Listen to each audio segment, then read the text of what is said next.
Hello mga ka-senior at mga pamilya nila. Narito ang pinakabagong update tungkol sa social pension payout para sa buwan ng Marso. Handa na ba kayong kunin ang inyong social pension? Alamin na ang iyong schedule para hindi na ma-hassle sa pag-claim.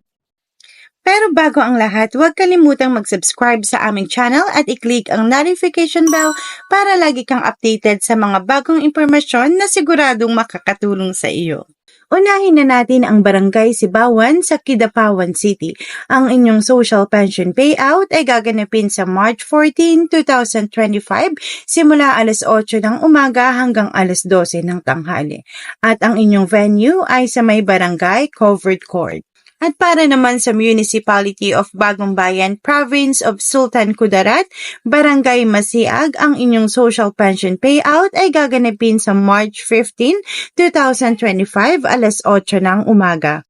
Para sa Davao City, Barangay Cogon, ang inyong social pension payout ay gaganapin ng March 10, 2025, simula alas 10 ng umaga hanggang alas 2 ng hapon. At para sa bayan ng Busuanga, Palawan, for Day 1, March 17, 2025, Barangay Panlaitan, San Isidro, Maglalambay, at Concepcion. For Day 2, March 18, Barangay Chea, Kaluit Barangay, Buluang, at Quezon.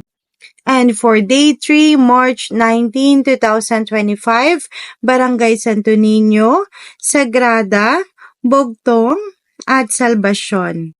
At para naman sa Municipality of Itogon, for Day 1, March 17, 2025, Barangay Ampukaw, Ukab, at Gumatdang. For Day 2, March 18, 2025, Barangay Tinongdan, Virac, Daligno, Ampukaw. At for Day 3, March 19, 2025, Barangay Tuding at Luwakan. At for Day 4 naman, March 20, 2025, Barangay Poblacion at Dalupirip. At sa March 21, 2025, Barangay Tivang, Dalupirip, at all unpaid social pension ay makukuha rin sa araw ng March 21. At ang susunod naman ay ang Municipality of Cabanatuan.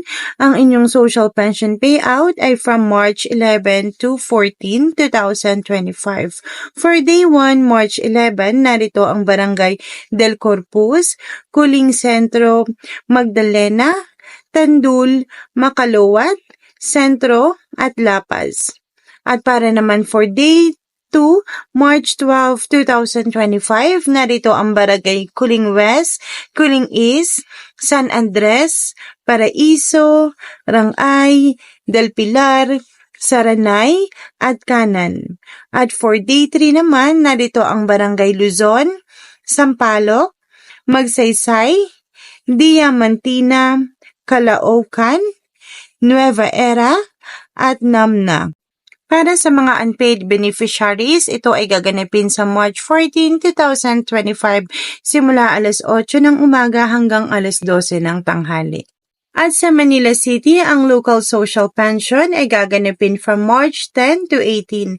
Reminder po, this is for local social pension only, not from DSWD. At hindi lang yan, may mga senior citizens din na nakatanggap ng special cash gifts mula sa kanilang local na pamahalaan.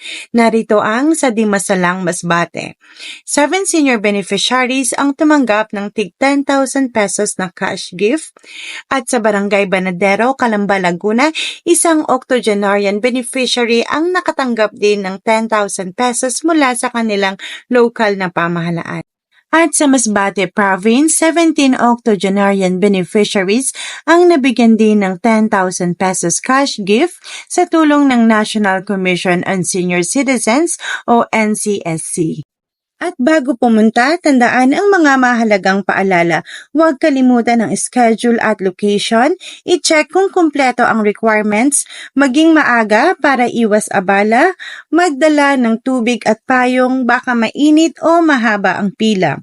At lalo na, panatilihin ang kaayusan at sumunod sa instructions ng staff. Marami na rin ang nakatanggap ng kanilang social pension sa unang quarter ng taon at patuloy ang DSWD sa pag-abot sa mga senior citizens upang matiyak na matanggap nila ang kanilang mga benepisyo. At iyan ang ilan sa mga lugar na naglabas ng kanilang payout schedule para sa buwan ng Marso.